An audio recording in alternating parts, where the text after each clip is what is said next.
मैं हूं मैत्री और आप सुन रहे हैं विस्पर्स विथ मैत्री। हे गाइस, कैसे हो सब? आई होप सब चिल है। आज की कहानी मेरे एक इंस्टाग्राम फॉलोअर ओम प्रकाश दास ने भेजी है। एंड सीरियसली ये इतनी क्रीपी है कि मैं डबल श्योर नहीं थी कि इसे आपके साथ शेयर करूं भी या नहीं। बट देन आई थॉट यार, रियल स्टोरी को छिपाना सही नहीं है। तो आज मैं आपको ये कहानी सुनाने वाली हूँ सीधे उसी इंसान के शब्दों में जिसने इस डरावनी सच्चाई को अपनी आंखों से देखा है। कहानी शुरू होती है एक तूफानी रात से। आसमान जोर से कड़का और बाहर बहुत तेज बारिश होने लगी, जैसे आज आसमान फट ही पड़ेगा। डॉक्टर देबाशीष मोहंती अपने चेम्बर में अकेले थे। सारे पेशेंट्स जा चुके थे, पर वो अभी तक अपने चेम्बर से नहीं निकले थे। इतनी तेज बारिश में वो जाते भी तो कहाँ? वैसे भी उन्हें कोई डिस्टर्ब करे ये उन्हें पसंद नहीं था। ऐसी तूफानी रातों में डॉक्टर थोड़ी बहुत पी लेते हैं। अकेले चेम्बर में बैठे और करेंगे भी क्या? घर परिवार में कोई है नहीं। इतनी जल्दी डॉक्टर घर क्यों ही लौटेंगे? अभी तो रात के सिर्फ 8 ही बजे थे। दोपहर से ही मौसम ऐसा बिगड़ा हुआ था कि चेम्बर में पेशेंट्स गिने चुने ही आए। 7:30 तक जैसे तैसे काम खत्म किया ही था कि बाहर हल्की बारिश शुरू हो गई और बस आधे घंटे में पूरा सीन ही end of the world type हो गया। डॉक्टर देबाशीष मोहंती को थोड़ी ठंड सी लगी तो उन्होंने एसी बंद कर दिया। उसी टाइम बाहर जोर की बिजली चमकी। इतनी तेज आवाज थी कि वो थोड़ा चौंक गए। अचानक बचपन याद आ गया। जब भी ऐसे बादल गरजते थे वो भागकर अपनी बुआ की गोद में जाकर छिप जाते थे। उन्होंने ग्लास उठाकर एक हल्का सा सिप लिया। ये जो अकेलापन है ना, आजकल कुछ ज्यादा ही फील होने लगा था। बुआ तो पिछले साल कैंसर से चली गई। बुआ जो पूरी जिंदगी पूजा पाठ में लगी रही, इतनी अच्छी थी, फिर भी उन्हें इतना सफर क्यों करना पड़ा? वो खुद को नास्तिक मानते थे, पर फिर भी ये सवाल बार बार दिमाग में घूमता था, क्या सच में भगवान होता है? उन्होंने टेबल का ड्रॉअर खोला और सिगरेट लाइटर निकाल लिया। पैकेट पर वही टिपिकल डरावनी सी कैंसर वाली फोटो थी। उसे देखकर वो हल्का सा मुस्कुराए, एक अजीब ऑलमोस्ट सार्केस्टिक सी मुस्कान। बुआ तो सिगरेट नहीं पीती थी, फिर भी उनके गले में ऐसा ही घाव हो गया था। ये सोचकर उन्होंने ग्लास खत्म किया और एक सिगरेट आराम से सुलवा ली। उसी वक्त दरवाजा हल्का सा खुला। असिस्टेंट ने झांक कर कहा, डॉक्टर, एक आदमी आपसे मिलना चाहता है। कह रहा है अर्जेंट है, उसकी बेटी की जान खतरे में है। डॉक्टर मोहंती ने विस्की की बोतल और ग्लास जल्दी से टेबल के नीचे अलमारी में सरका दिए। तभी एक अधेड़ उम्र का आदमी अंदर आया, पूरा भीगा हुआ, हांफता हुआ, आंखों में बेचैनी साफ दिख रही थी। उन्होंने इशारे से सामने वाली कुर्सी की तरफ बताया, टैक्स चाहिए। वो थोड़ी देर चुप रहा, फिर खुद को थोड़ा संभाला। डॉक्टर मोहंती ने पूछा, चाय लेंगे? उसने धीरे से सिर हिलाकर मना कर दिया। क्लियरली उसे किसी चाय की नहीं, कुछ और ही अर्जेंट चीज की जरूरत थी। अब डॉक्टर देबाशीष मोहंती पूरी तरह प्रोफेशनल मोड में आ चुके थे। ओके, बताइए क्या हेल्प कर सकता हूँ? मेरा नाम विजयन साहू है। भुवनेश्वर में मेरी एक साड़ी की दुकान है। वैसे पैसे या प्रॉपर्टी की कोई कमी नहीं है, लेकिन पता नहीं क्यों आजकल कुछ भी अच्छा नहीं लगता। सब फालतू लगने लगा है। बिजनेस भी ऑलमोस्ट बंद होने की कगार पर है। डॉक्टर देबाशीष को लगने लगा कि ये आदमी शायद बातों को थोड़ा ज्यादा खींच रहा है। वो अंदर ही अंदर थोड़ा इम्पेशेंट होने लगे। बीच में टोकते हुए बोले, मिस्टर साहू। साहू ने एक सांस ली, गला साफ किया और फिर धीरे से बोलना शुरू किया। मेरी एक ही बेटी है, शुभमिता। बीए सेकेंड ईयर में पढ़ती है। सब कुछ बिल्कुल ठीक चल रहा था। पिछले महीने कोणार्क घूमने गई थी, लेकिन चंद्रभागा से लौटते ही उसे बहुत तेज बुखार चढ़ गया। हमने अपने फैमिली डॉक्टर को बुलाया। उन्होंने देखकर कहा, कोई सीरियस प्रॉब्लम नहीं है, मौसम बदलने की वजह से हुआ होगा। दवा दी और चले गए। लेकिन बुखार था कि कम होने का नाम ही नहीं ले रहा था, उल्टा और बढ़ता ही गया। फिर 4-5 दिन बाद कुछ बहुत अजीब सिम्टम्स आने लगे। मेरी बेटी का बिहेवियर अचानक बदल गया। वो अननेसेसरीली इरिटेट होने लगी, किसी से ठीक से बात तक नहीं करती। धीरे धीरे उसने खाना पीना भी ऑलमोस्ट छोड़ ही दिया। एक रात उसकी माँ कमरे में गई तो देखा वो अकेले में कुछ बड़बड़ा रही थी। कोई अजीब सी भाषा थी, समझ ही नहीं आया क्या बोल रही है। जब उसकी माँ ने बुखार नापने की कोशिश की तो उसने अचानक झटके से उन्हें जमीन पर गिरा दिया। हमने शहर के ऑलमोस्ट सारे बड़े डॉक्टर्स को दिखाया, जनरल मेडिसिन से लेकर न्यूरोलॉजिस्ट तक, लेकिन कुछ फायदा नहीं हुआ। रिपोर्ट्स में कुछ भी साफ नहीं आया। No infection, no neurological issue, लेकिन बुखार था कि लगातार बना रहा। दिन ब दिन वो ऐसी होती जा रही है जैसे कुछ और ही कंट्रोल कर रहा हो उसे। ना खाना, ना पानी, चेहरा बिल्कुल पीला, आंखों के नीचे गहरे डार्क सर्कल, खून की भी कमी हो गई है। और कभी कभी तो वो किसी भयानक मर्दाना आवाज में चिल्लाने लगती है। कोई अनजान भाषा में कुछ बोलती है जो सुनकर डर लगने लगता है। आखिर में डॉक्टर अनिर्बान रथ ने आपका नाम लिया था, इसलिए मैं बहुत उम्मीद लेकर आपके पास आया हूं। प्लीज डॉक्टर, मेरी बेटी को बचा लीजिए। रिपोर्ट्स दिखाइए, डॉक्टर देबाशीष ने कामली कहा और उस आदमी की बातों से इलनेस का पैटर्न समझने की कोशिश करने लगे। रिपोर्ट्स देखकर उन्हें थोड़ी हैरानी हुई। कुछ खास दिख नहीं रहा था। न्यूरोट्रांसमिशन बिल्कुल नॉर्मल, स्कैन रिपोर्ट भी क्लियर थी। ब्रेन में कोई अबनॉर्मेलिटी नहीं मिली। अमीर घर की लड़की है तो लग रहा था जरा सी बात पर ऑन्कोलॉजिस्ट तक को दिखा दिया गया, शायद ये कंफर्म करने के लिए कि कहीं ब्लड में लुकीमिया जैसा कुछ तो नहीं। लेकिन वहां से भी रिपोर्ट्स नॉर्मल ही आई थी। डॉक्टर देबाशीष ने मन ही मन सोचा, एक बार मरीज को खुद देखकर ही समझ आएगा, वरना स्किज़ोफ्रेनिया जैसे केस में अर्ली साइंस समझना मुश्किल होता है। उन्होंने उसकी तरफ देखा और पूछा, मिस्टर साहू, आपने बताया था आपकी बेटी कुछ अजीब बोलती है। सवाल सुनकर बिजेन साहू थोड़ा चौंके, फिर धीमे से बोले, हाँ अजीब तो है, पर समझ नहीं आता कि कितना अजीब। वो बार बार एक ही बात दोहरा रही है, बदेर नीमे गेले बास। इसका मतलब क्या है डॉक्टर बाबू? डॉक्टर देबाशीष की भौहें थोड़ी सिकुड़ गई। उन्हें खुद भी नहीं पता था इसका मतलब क्या हो सकता है। उन्होंने फिर पूछा, क्या उसने और भी कुछ बोला है इसी भाषा में, या बस यही एक लाइन? साहू बोले, नहीं, बाकी तो सब बात उड़िया में ही करती है, यही एक लाइन है जो किसी और भाषा में बोलती है। क्या आप अपनी बेटी को एक बार यहाँ ला सकते हैं? डॉक्टर देबाशीष ने उसकी ओर गौर से देखा। बिजैन साहू चुप हो गए।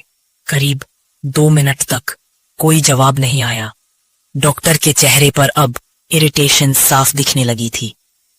बिजैन साहू ने धीरे से पूछा, डॉक्टर, थोड़ा पानी मिलेगा, पीने का पानी? डॉक्टर देबाशीष ने सामने रखा गिलास उसकी तरफ बढ़ा दिया। साहू ने पूरा पानी एक ही सांस में खत्म कर दिया। फिर थकी और परेशान सी नजर से डॉक्टर को देखा। डॉक्टर मोहंती ने फिर सीधा सवाल किया, तो फिर कब ला रहे हैं अपनी बेटी को मेरे चेंबर में? देखिए, पेशेंट को देखे बिना ट्रीटमेंट प्रैक्टिकली इम्पॉसिबल है।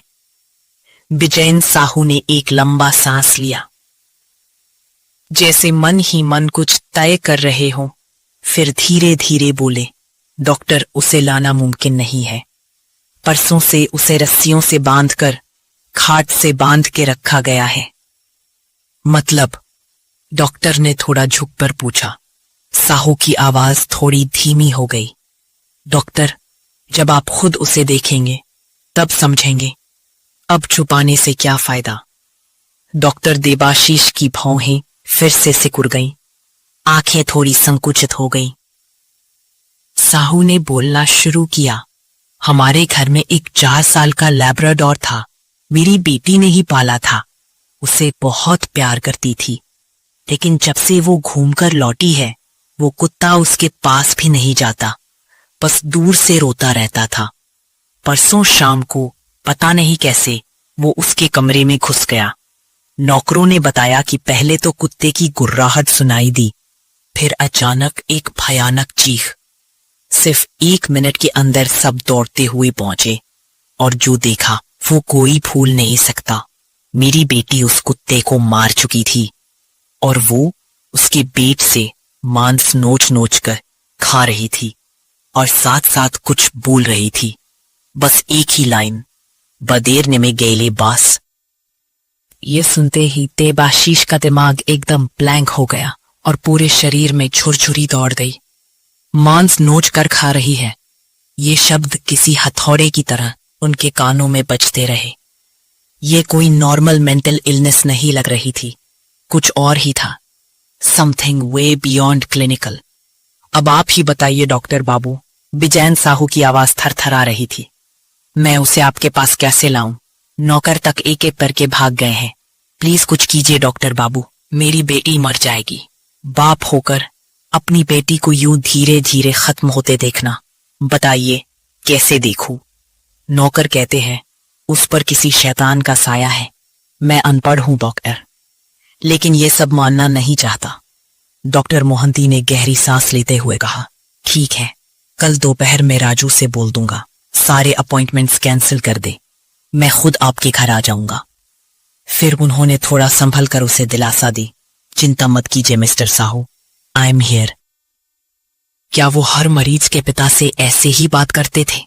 नहीं, कुछ तो था जो इस बार उन्हें अंदर तक हिला गया था। क्यों, वो खुद भी ठीक से नहीं समझ पाए।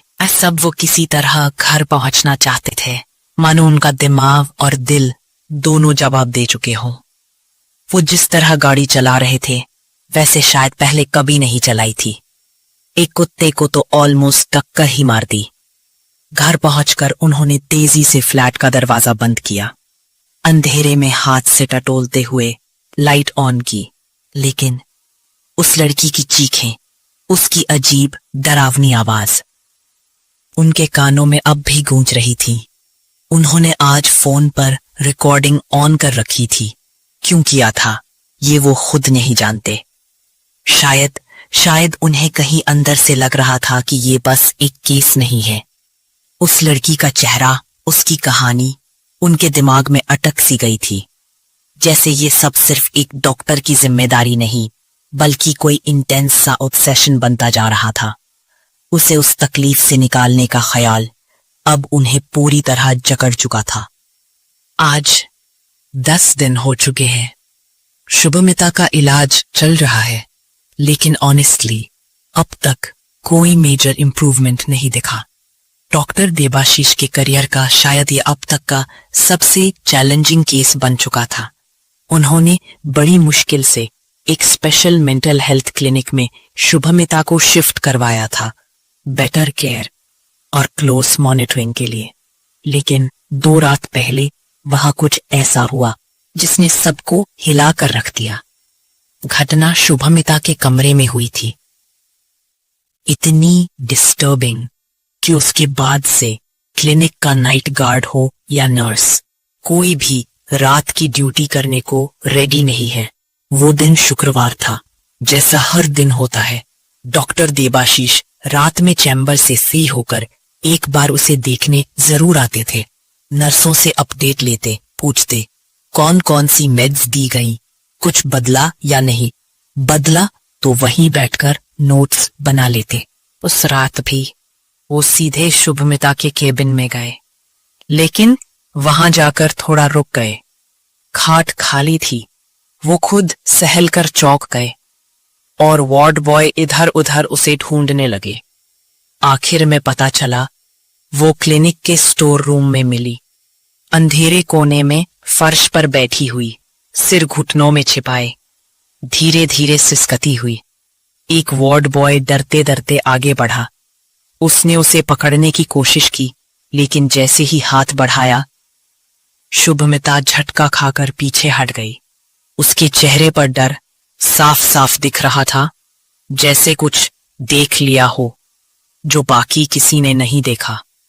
अब डॉक्टर देबाशीष खुद आगे बढ़े। उन्होंने थोड़ा झुककर धीरे से पुकारा, शुभमिता। लड़की ने धीरे से सिर उठाया। उसका पूरा चेहरा खून से सना हुआ था। गालों पर डीप स्क्रैचेस थे, जैसे किसी ने नाखूनों से नोच डाला हो। दांतों में खून जम गया था और उसके हाथ का तो काफी मांस तक गायब था, जैसे खुद ही नोच लिया हो। डॉक्टर देबाशीष मोहंती को एक पल को सांस रोकनी पड़ी। उन्होंने तुरंत नर्स को कहा, गेट मी अ डायाज़ेपैम इंजेक्शन नाउ, और 2 वार्ड बॉयज को आवाज दी, उसके हाथ पकड़ो जल्दी। It was horrifying. लड़की अपने ही हाथ का मांस खा रही थी। बस थोड़ी और देर हो जाती, नसें कट जाती और वो शायद मर जाती। इंजेक्शन देने के दौरान पहली बार देबाशीष ने उसकी ओरिजिनल वॉइस सुनी। इन पूरे 20 दिनों में जब से वो उसके घर गए थे, उन्होंने कभी भी उसकी खुद की आवाज नहीं सुनी थी। हमेशा वही भारी, अजनबी, ऑलमोस्ट मर्दाना सी आवाज। लेकिन ये आवाज इतनी साफ, इतनी प्योर, जैसे किसी फोटो में दिखने वाली खूबसूरत लड़की बोल रही हो। तो क्या उसकी असली आवाज लौट रही थी?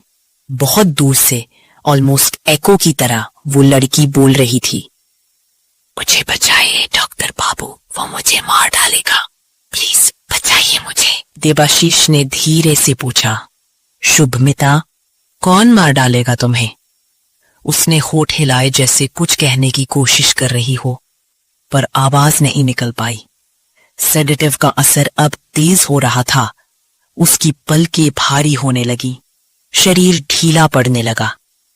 लेकिन जो होना बाकी था वो सबसे ज्यादा डरावना था। देबाशीष ने उसे ऑलमोस्ट गोद में उठाया और उसके कैबिन के बेड पर लहराने लगे। अभी उन्होंने जैसे ही सीधा किया था, बिजली चली आई। ऑटोमेटिक बैकअप लाइट भी नहीं जली। अंधेरे में हाथ से जेब टटोली और लाइटर जलाया। लौ की टिमटिमाती रोशनी में जो उन्होंने देखा, उनकी सांस वहीं अटक गई।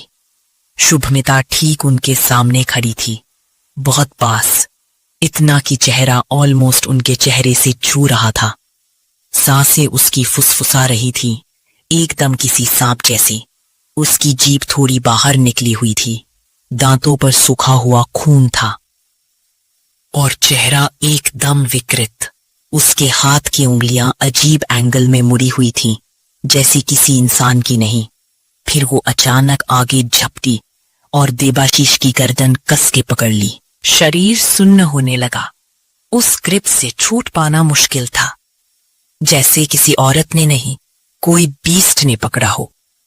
और सबसे डरावना, उसकी जीभ देबाशीष के होठों से टकरा रही थी, जैसे अंदर घुसने की कोशिश कर रही हो। वो हिल तक नहीं पा रहे थे। तभी 2 वार्ड बॉय दौड़ते हुए अंदर आए। उन्होंने फौरन उसे खींचकर अलग किया और बेड से बांध दिया। देबाशीष अब भी शॉक में थे, ऑलमोस्ट ब्लैंक। लेकिन उस साइलेंस में एक भारी, डरावनी मर्दाना आवाज गूंज रही थी, छोड़ छोड़ इसे, नहीं, ये मेरी है, मेरी है, इसे मैं खाऊंगा, पूरा खा जाऊंगा। उस दिन जो हुआ था, आज भी सोचते हैं तो देबाशीष के पूरे बदन में झुरझुरी दौड़ जाती है, चिल्स। उनके हिसाब से as a psychologist, split personality में ऐसा बिहेवियर टेक्निकली पॉसिबल है।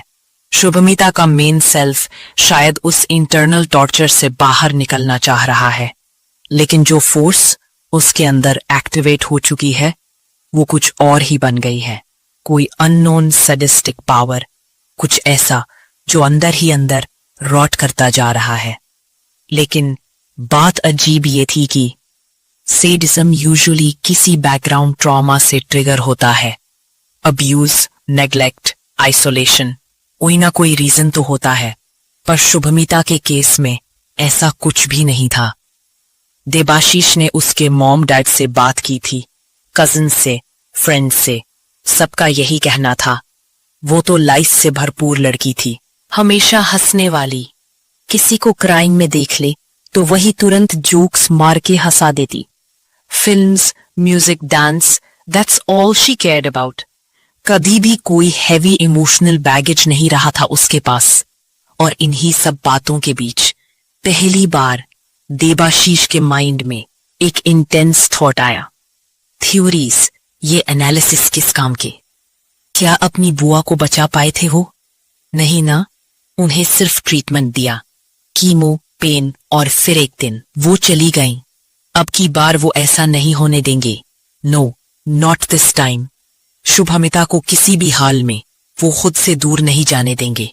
वो उसे बचाएंगे किसी भी कॉस्ट पर। उसकी बॉडी में जो ये थिंग पल रही है, उससे उसे रिलीज कैसे किया जाए, यही सोचते रहे देबाशीष।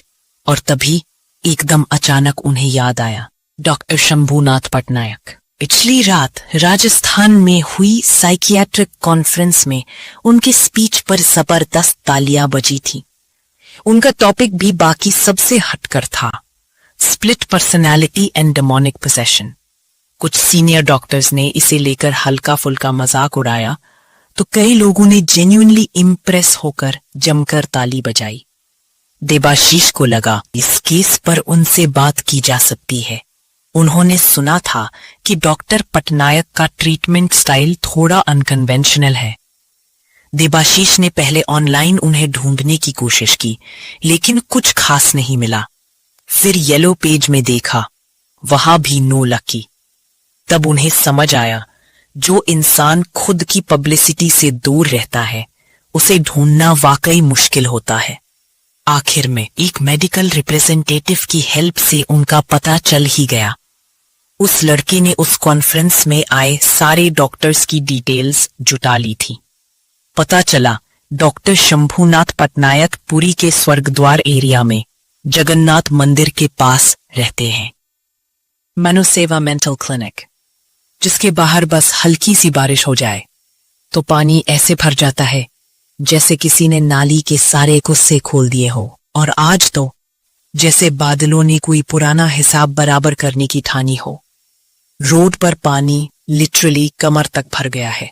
इसी छोटे से 10 कैबिन वाले क्लिनिक से सटा है एक पुराना डॉक्टर्स चैम्बर, जहां बैठे हैं डॉक्टर देबाशीष मोहंती। चेहरा थका हुआ और निगाहें बाहर उस ग्रे बारिश में कहीं अटक गई हैं। सिगरेट का एक धीमा सा कश लिया और धुआं बस यूं ही कमरे की सर्द हवा में घुल गया। उस चैम्बर से 2 कैबिन छोड़कर तीसरे नंबर वाले कमरे में है उनकी पेशेंट शुभमिता। नहीं, सिर्फ पेशेंट नहीं, कामना। उनकी 36 साल के सिंगल, खाली, रूटीन जैसी लाइफ में पहली बार कोई लड़की आई थी जिसने उन्हें फील कराया था कि प्यार क्या होता है। और अब वही लड़की उस कैबिन के अंदर हर दिन जिंदगी से थोड़ी और दूर जा रही है। डॉक्टर मोहंती ने अपनी आखिरी उम्मीद के तौर पर डॉक्टर शंभूनाथ पटनायक को कॉल किया था। वो खुद जाकर मिलना चाहते थे, लेकिन पटनायक ने बस केस की डिटेल सुनकर कहा, इंटरेस्टिंग, मैं मरीज को खुद देखूंगा तभी कुछ कहूंगा। और आज ही उनका आने का दिन है। देबाशीष की बेचैनी अब फ्रस्ट्रेशन में बदल रही है। अगर इस बारिश के बीच पटनायक नहीं आए तो उन्होंने घड़ी की तरफ देखा, 7:15।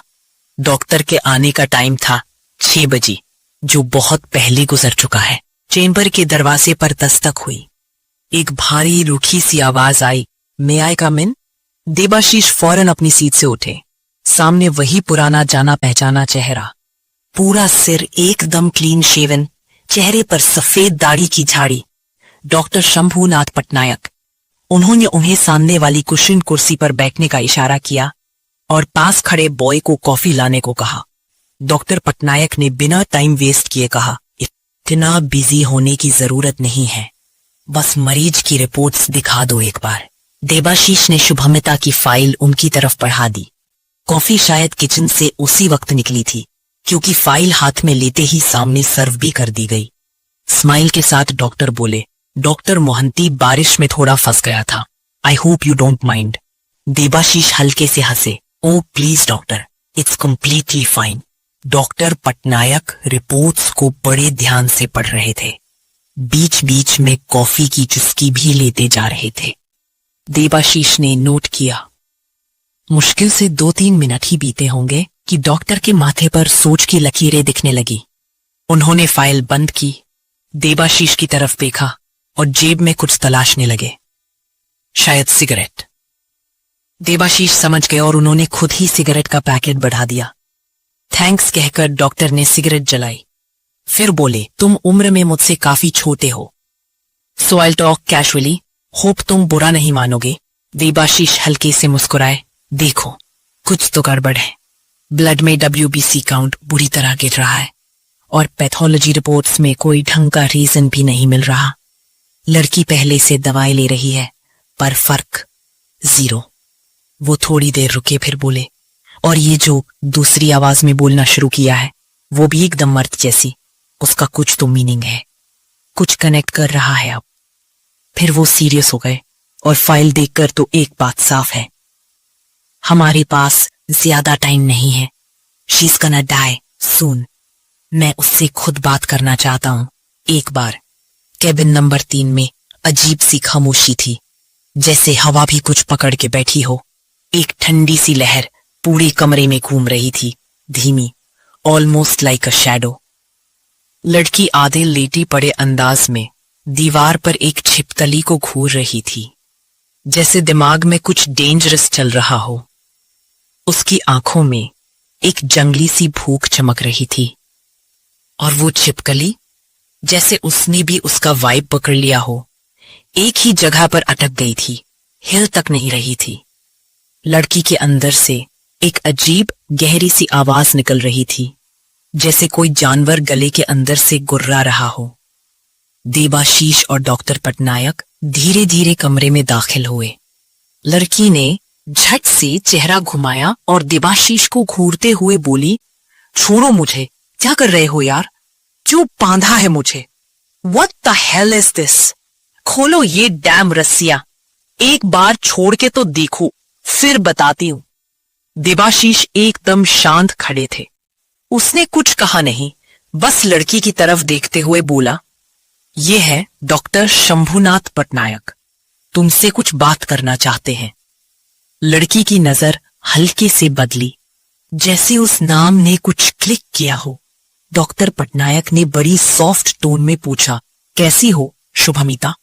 थोड़ी देर बाद लड़की ने जवाब दिया, अच्छी हूं या बुरी, जानकर क्या कर लोगे तुम? पटनायक हल्का सा मुस्कुराए, कुछ नहीं, बस ऐसे ही पूछ लिया। अचानक लड़की का पूरा शरीर हिलने लगा, आंखें गुस्से से लाल हो गई। मुझे खोलो, ओपन दीज, मैं इस लड़की को मार डालूंगी, सुन रहे हो, मार दूंगी। पटनायक थोड़े करीब आए, उसकी आंखों में सीधे झांकते हुए बोले, बदेर नीमे गेले पास, जो तुम अभी बोल रही थी उसका मतलब क्या है? लड़की जोर से हंसी, ऐसी हंसी जैसे कोई दीवारें तोड़ दे, और उसकी आवाज पूरी तरह बदल चुकी थी। एक डरावनी भारी मर्दाना आवाज में बोली, तू कौन है? क्यों इस लड़की की जिंदगी बर्बाद कर रहा है? क्यों इसे इतना दर्द दे रहा है? पटनायक का ये सवाल सुन के देबाशीष भी थोड़े शौक में आ गए। मतलब ये इतने सीनियर डॉक्टर होकर भी भूत प्रेत वगैरह को सच मानते हैं? देबाशीष के दिमाग में जैसे सवालों की झड़ी लग गई। पटनायक ने फिर सीधा पूछा, क्या हुआ? जवाब क्यों नहीं दे रहे? बोलो, तुम हो कौन? लड़की फिर से पागलों जैसी हंसी हंसने लगी और उसी पल कमरे में अजीब सी हवा चलने लगी, तेज, जैसे किसी ने पंखे ऑन कर दिए हों, लेकिन बिना किसी मशीन के। दरवाजे की चिटकनी अपने आप खुली और दोनों पल्ले जोर जोर से एक दूसरे से टकराने लगे। कमरे का टेम्परेचर अचानक जैसे फ्रीजर में बदल गया हो। लड़की का पूरा बेड हवा में उठा और फिर धम से नीचे गिरा। देबाशीष की आंखें फटी रह गईं। जो देख रहे थे उस पर यकीन कर पाना मुश्किल था। लड़की ने गुस्से से चीखते हुए कहा, गधा है तू, कुछ समझ नहीं पाएगा। मैं शैतान हूं, शैतान। जैसे ही उसने ये कहा, पूरा कमरा जैसे हिल उठा। उसने अपनी अजीब टेढ़ी मेढ़ी उंगलियां निकाली। नाखून इतने बड़े और नुकीले थे कि उसने बेड, तकिया, गद्दा सब फाड़ना शुरू कर दिया। अब ज्यादा देर रुकना रिस्की हो रहा था। देबाशीष ने फौरन उसकी सलाइन में डायजेपाम की सिरिंज लगा दी और केबिन नंबर 3 से बाहर निकल आए। अब उन्हें बस एक चीज जाननी थी, पटनायक क्या सोच रहे थे। वो डॉक्टर जिन्होंने अपने करियर में न जाने कितने ऐसे केस देखे थे। डॉक्टर पटनायक आंखें बंद किए बैठे थे, जैसे कुछ गहरा सोच रहे हों। देबाशीष उनकी तरफ देख रहे थे, बेसब्री से। कलाई घड़ी पर नजर जाती, फिर दोबारा पटनायक को देखते। थोड़ी देर बाद डॉक्टर पटनायक ने आंखें खोली और सीधे पूछा, डेमोनिक पोजेशन के बारे में कितना पता है तुम्हें? देबाशीष थोड़ा संभल कर बोले, सर ऑनेस्टली आज के टाइम में ये सब बातें मेरे लिए कोई मतलब नहीं रखती। जहां साइकोलॉजी और साइकियाट्री इतनी आगे बढ़ चुकी है, वहां भूत प्रेत वाली थ्योरीज की जगह ही नहीं है। आज जो चीजें पहले इविल स्पिरिट्स मानी जाती थी, अब हम उन्हें मेंटल इलनेस की तरह ट्रीट करते हैं। Split personality, multiple personality disorder, schizophrenia, यही सब तो है। और शुभमिता के केस में जो कुछ हो रहा है, जैसे अचानक वायलेंट बिहेवियर, सीजर्स, बेहोशी के दौरे, वो सब हमें न्यूरोलॉजिकल या साइकियाट्रिक ही लगता है। टेम्पोरल लोब डिसफंक्शन, एपिलेप्सी, और सबसे ज्यादा जो सिम्टम दिख रहा है, डिसोशिएटिव आइडेंटिटी डिसऑर्डर। मुझे तो यही डायग्नोसिस सही लग रहा है। डॉक्टर पटनायक चुपचाप सुनते रहे, आंखें फिर से कुछ देर बंद रखी, फिर हल्का सा मुस्कुराए। देखो, तुम्हारा साइंटिफिक अप्रोच पूरी तरह सही है, लेकिन दिक्कत साइंस में नहीं है। दिक्कत है हमारे पास जो वक्त है और जो टूल्स हैं। मेरे एक्सपीरियंस में ऐसे केस में प्योर मेडिकल ट्रीटमेंट बहुत स्लो होता है, लेकिन अगर उसके साथ साथ कुछ रिलीजियस रिचुअल्स भी जोड़ दो तो रिकवरी काफी फास्ट हो जाती है। अगर तुम्हें बुरा न लगे तो मैं सजेस्ट करूंगा, let's at least consider that option. लेकिन वो जर्मन लड़की एनलीस मिशेल याद है? डॉक्टर पटनायक बोले, आवाज में एक अजीब सी गहराई थी। वहां तो सब उल्टा हुआ था। जो दिख रहा था वो असल में कुछ और ही निकला।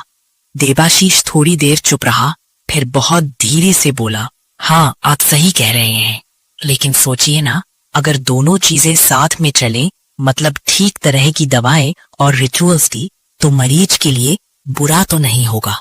वो थोड़ी देर रुका, जैसे किसी पुराने डर को टटोल रहा हो। मिशेल वाले केस में तो उन्होंने इलाज ही बीच में छोड़ दिया था। हम वैसा नहीं करेंगे। अगर आपको कोई दिक्कत हो तो अभी बता दीजिए।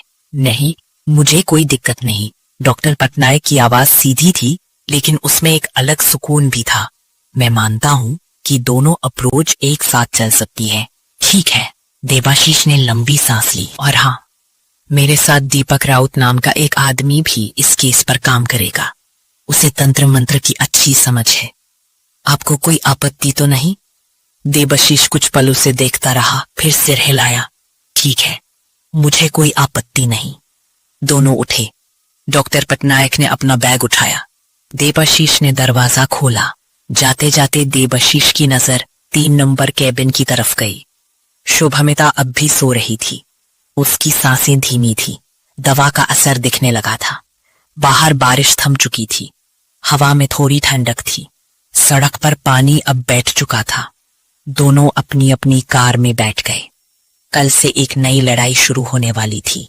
एक लड़की सिर नीचे करके अपने सुंदर कटे हुए नाखूनों को देख रही थी। देबाशीष उसे ध्यान से देख रहे थे।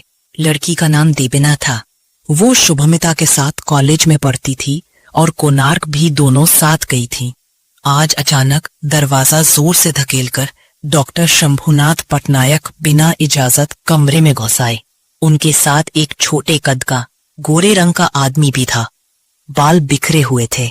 देबाशीष समझ नहीं पा रहे थे कि ये इंसान तांत्रिक है या नहीं, क्योंकि टीवी या सड़क किनारे जो होर्डिंग्स पर चेहरे उन्होंने देखे थे, उनसे ये बिल्कुल अलग दिख रहे थे। ना लाल चोली, ना कोई लंबा कुर्ता, साधारण खद्दर की शर्ट पहने थे। डॉक्टर पटनायक ने परिचय दिया, दीपक राउत, पेशे से लेखक और शौक से तांत्रिक, साथ ही इतिहास के पार्ट टाइम लेक्चरर। उन्होंने हाथ उठाकर नमस्कार किया। लड़की जहां बैठी थी वैसे ही चुपचाप बैठी रही। देबाशीष ने डॉक्टर पटनायक से कहा, इनका नाम है देबिना, ये शुभमिता की क्लासमेट है और कोणार्क भी साथ गई थी। डॉक्टर पटनायक ने धीरे से लड़की की ओर देखा, फिर उसके सामने कुर्सी खींचकर खुद और दीपक राउत दोनों बैठ गए। फिर पटनायक ने लड़की से पूछा, बेटा तुम लोग कोणार्क जाने के बाद क्या क्या हुआ था, थोड़ा हमें बताओ। तुम्हें जरूर पता होगा कि तुम्हारी दोस्त की क्या हालत है। अगर हम सब मिलकर सहयोग नहीं करेंगे तो शायद उसे बचाना मुश्किल हो जाएगा। इसलिए जो कुछ भी तुम जानती हो बिना कोई बात छुपाए हमें बता दो। देबिना ने धीरे से नजरें झुकाकर कहा, मतलब उसने बोला कि उसके पीरियड शुरू हो गए हैं। मेरे पास एक्स्ट्रा था, मैंने दे दिया। देबिना ने धीरे से नजरें झुकाकर कहा, मतलब उसने बोला कि उसके पीरियड शुरू हो गए हैं। मेरे पास एक्स्ट्रा था, मैंने दे दिया। उस दिन शाम को हम चंद्रभागा गए। वो दिन शुक्रवार था। वहां उस टाइम कोई भी नहीं था, एकदम सुनसान। हम सब उतरकर दौड़ने लगे। बीच की जो ऊंची सड़क थी उसी पर चलते हुए शुभमिता अकेले काफी आगे निकल गई। फिर शाम ढलने लगी, लेकिन वो वापस नहीं आई। हम सब घबरा गए। मैं, कुछ और दोस्त और ड्राइवर सब उसे ढूंढते हुए आगे गए। थोड़ी दूर जाने पर देखा वो एक झाड़ी के पास बैठी है और रो रही है, बुरी तरह से सक रही थी। हम पास गए, नाम पुकारा तो उसने मुंह उठाया। आंखें और मुंह दोनों लाल थे, रो रो कर बस बार बार एक ही बात बोल रही थी, वो बूढ़ा, वो बूढ़ा, वो बूढ़ा। हमने इधर उधर देखा, आसपास कोई नहीं था। मैंने पूछा, कौन बूढ़ा? तो उसने कांपती उंगली से एक घने पेड़ की तरफ इशारा किया, बोली, वो रहा। अभी वो पेड़ याद आता है तो रोंगटे खड़े हो जाते हैं। इतना कहकर देबिना चुप हो गई। उसकी आंखें डर से फैल गई थीं और सांसें तेज हो रही थीं। मैं और नहीं रुक सकती, ये कहते ही वो कुर्सी से उठी और बिना कुछ बोले कमरे से तेजी से निकल गई। थोड़ी देर बाद दीपक राउत देबिना को लेकर दोबारा उसी केबिन में लौटे। इस बार दीपक राउत ने धीरे से पूछा, अच्छा आपकी सहेली क्या बहुत तेज गंध वाला परफ्यूम इस्तेमाल करती थी? देबिना थोड़ा चौंकी, पलटकर बोली, हाँ क्यों बताइए तो। दीपक ने बस हल्की सी सांस ली, फिर बोला, कुछ कुछ समझ पा रहा हूं, मेरे साथ आइए, अभी आप लोग भी सब समझ जाएंगे कि इतने दिनों से आप किस भूल भुलैया में फंसे हुए थे। डॉक्टर देबाशीष मोहंती और डॉक्टर शंभुनाथ पटनायक चुपचाप दीपक राउत के साथ केबिन नंबर 3 में घुसे। शुभमिता करवट लेकर आलस से लेटी हुई थी। जैसे ही तीनों कमरे में दाखिल हुए वो झटके से उठकर बैठ गई। उसने देखा, फिर आंखें तरेरते हुए बोली, ये फिर किसे पकड़ लाए हो? और फिर थू थू करके जमीन पर थूक दिया। वही भयानक मर्दाना आवाज। केबिन का अंधेरा आज कुछ ज्यादा ही गाढ़ा था और वहां जो गंध थी वो इंसानी नहीं थी, जैसे किसी जानवर की सड़ी हुई लाश महीनों से वहीं पड़ी हो। डॉक्टर देबाशीष ने झट से नाक पर रुमाल रख लिया। दीपक राउत बड़बड़ाते हुए कुछ बुदबुदा रहे थे। तभी शुभमिता अचानक उत्तेजित हो उठी।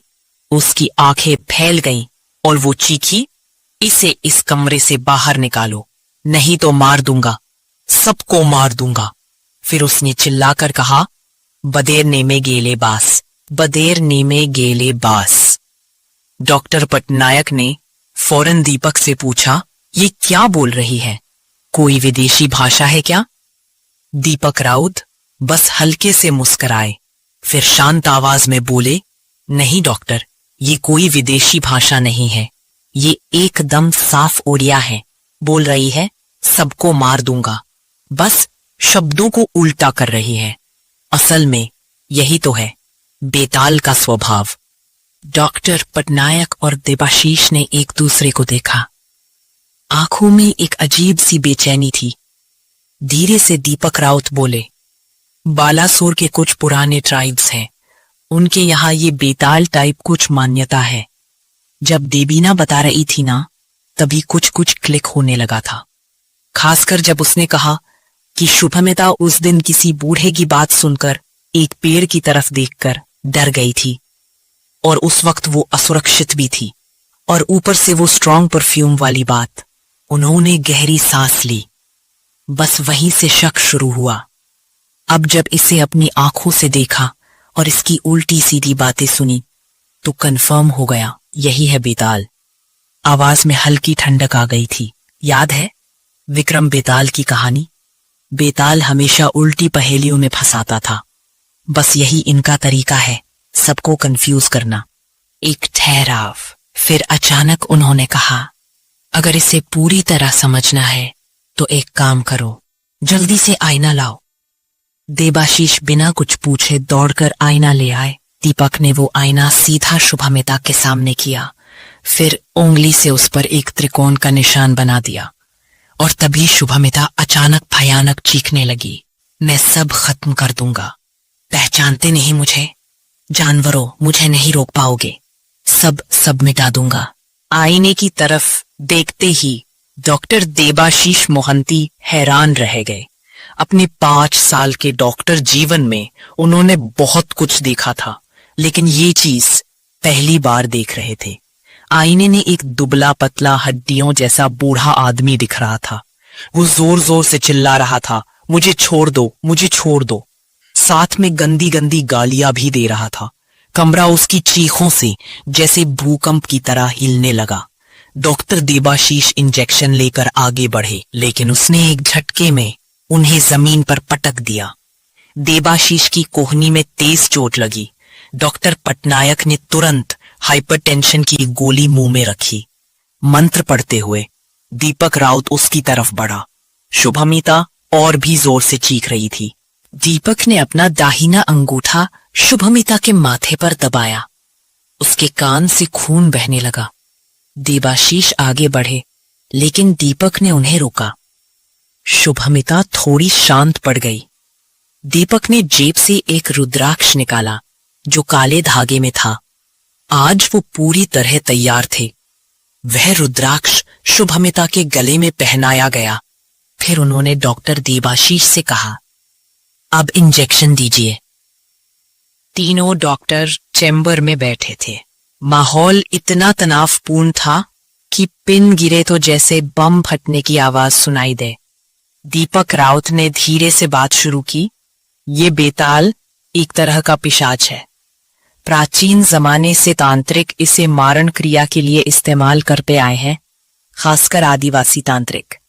पहले शव साधना करके इसे जगाते थे, और ये कोई आम आदमी नहीं कर पाता था।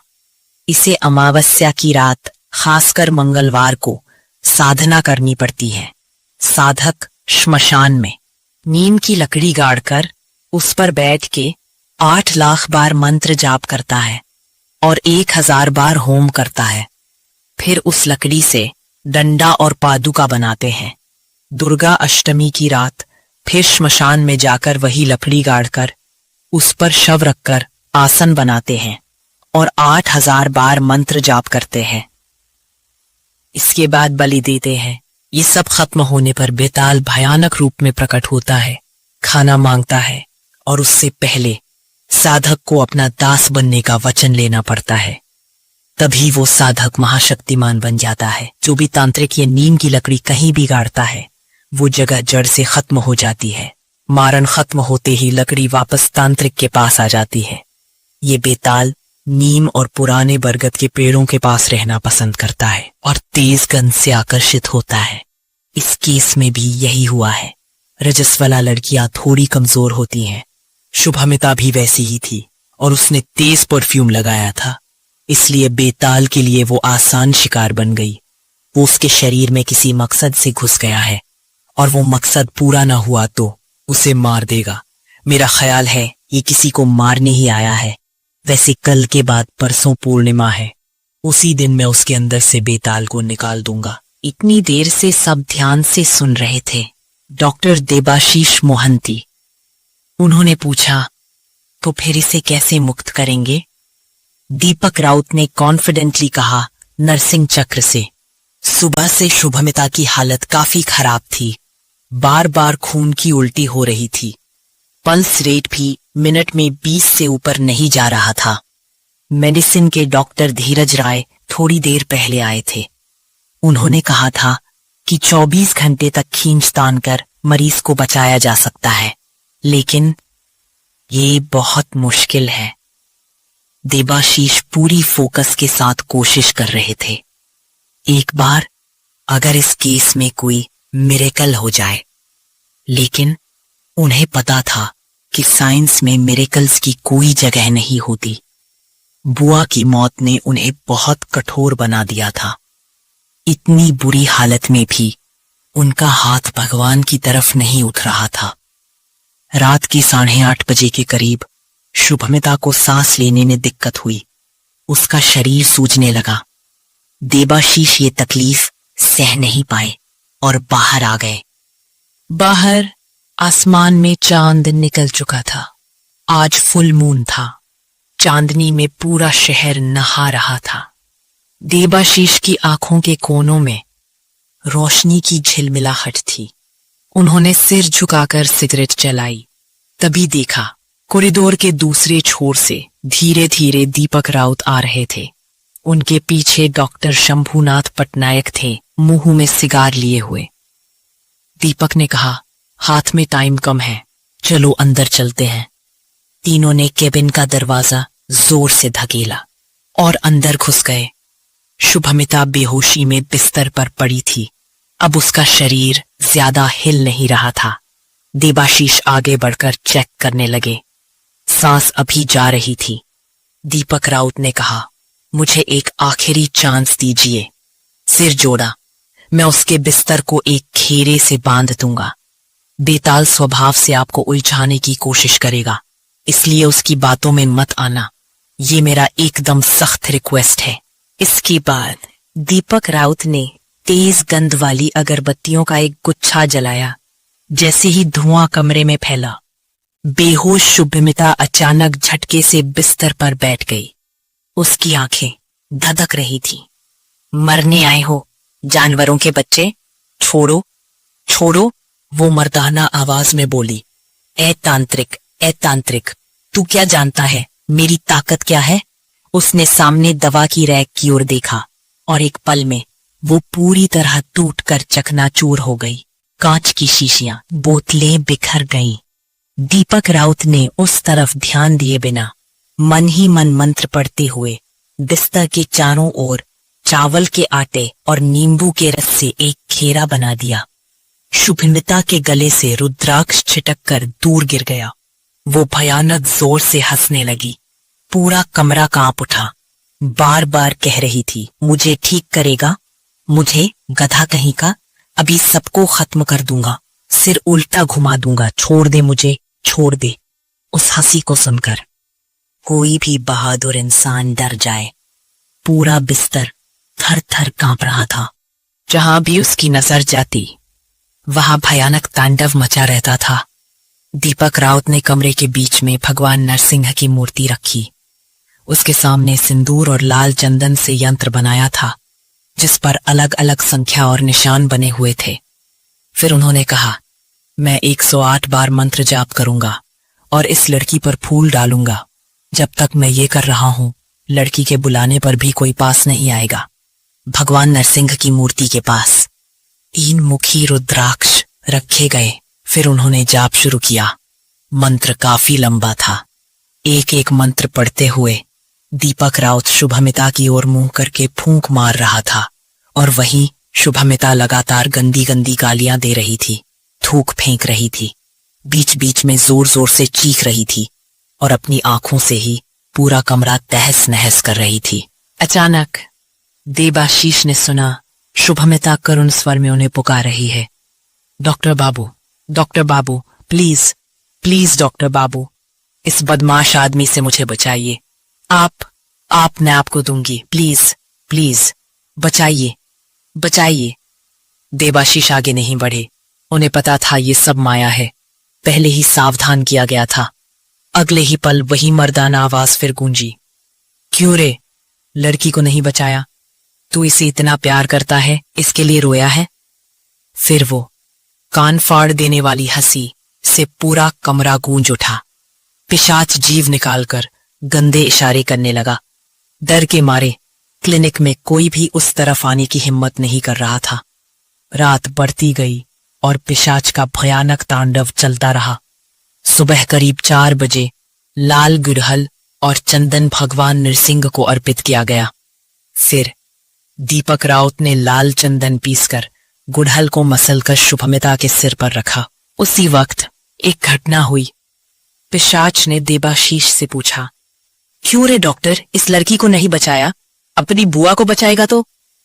फिर बुआ की आवाज धीमी जैसे सपने में, बेटा मुझे बचाओ, बेटा मुझे बचाओ, सुनाई दी। देबाशीष दिशाहीन होकर उनकी ओर बढ़ गए। पीछे से दीपक राउत और डॉक्टर पटनायक बार बार आवाज लगाते रहे, पर देबाशीष की कोई सुनवाई नहीं हुई।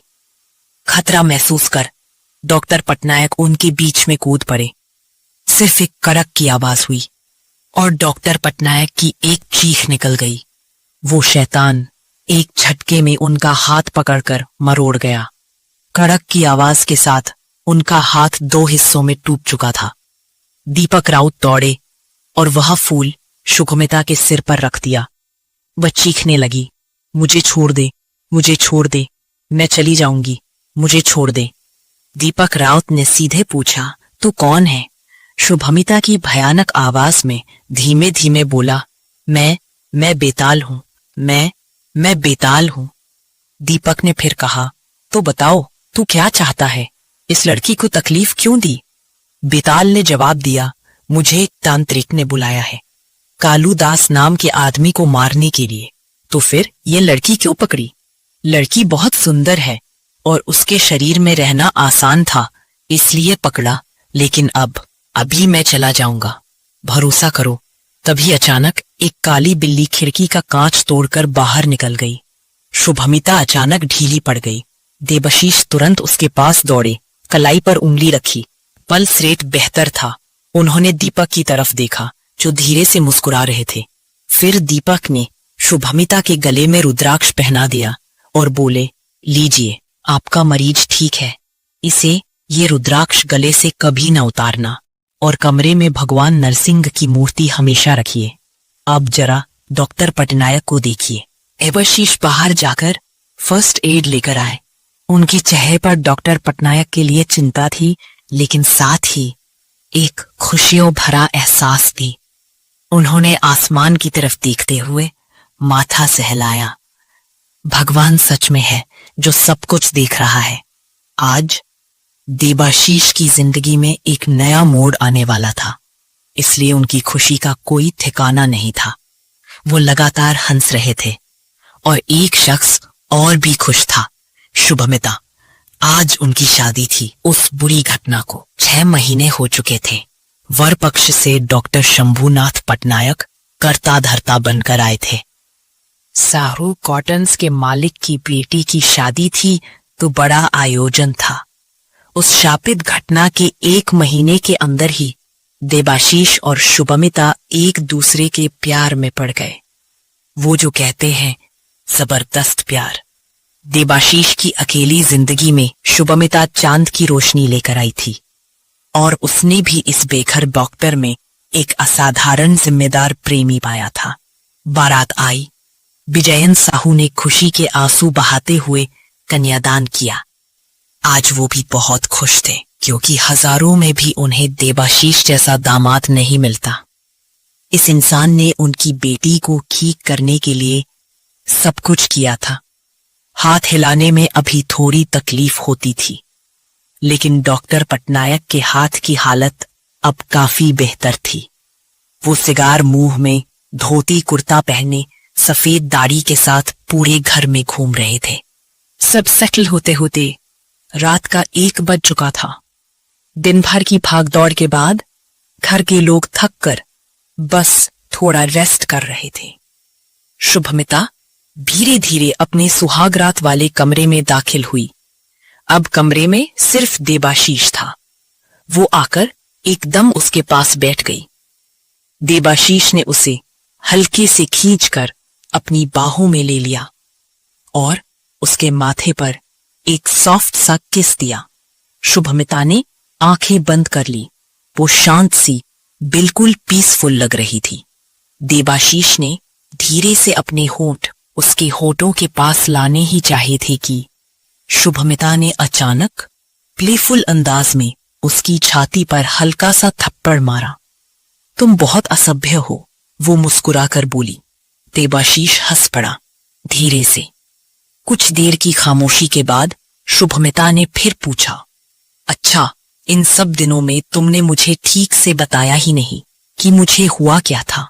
देबाशीष ने थोड़ा कैजुअली, जैसे बात टालनी हो, जवाब दिया, कुछ खास नहीं, बस तुम्हारी तबीयत थोड़ी बिगड़ गई थी। एक पल रुका, फिर धीरे से बोला, एक बूढ़ा आदमी था जो तुम्हें बहुत परेशान कर रहा था। उसकी आवाज थोड़ी मंद पड़ गई। उसे मिस्टर दीपक राउत ने हैंडल कर लिया है। दीपक काका? शुभमिता ने थोड़ी देर सोचा। आज वो आए नहीं? उनका तो आने का प्लान था। असल में ठीक होने के बाद शुभमिता 2-3 बार दीपक राउत से मिलने भी गई थी। उन्होंने कहा था कि अब वो पूरी तरह से ठीक है, अब जरूरत नहीं है आने की। उसी दिन से शुभमिता उन्हें दीपक काका कहने लगी थी। देबाशीष के माथे पर हल्की सी चिंता की रेखा उभर आई। हाँ, आज तो दीपक राउत को इनविटेशन भेजा गया था, फिर भी वो नहीं आए। थोड़ा ऑड तो है, लेकिन फिर उसने खुद को रोका। Not today. आज इतने समय बाद घर में कंप्लीट हैप्पीनेस लौटी है। ज्यादा सोचने का मूड नहीं था। उसने शुभमिता को फिर से बाहों में भर लिया। रात के करीब 9:10 हुए होंगे। शादी वाला घर ज्यादा दूर नहीं था दीपक राउत के घर से। दोपहर में डॉक्टर शंभूनाथ पटनायक तक कॉल आया था। बोले थे, आज धोती पंजाबी पहनेंगे, आप भी वही पहनिए। दीपक बाबू ने भी हंसते हुए कह दिया, ठीक है, चलो वही पहन लेते हैं। धोती पंजाबी पहन ली, थोड़ा सा इत्र लगाया और निकल पड़े। मूड एकदम हल्का था।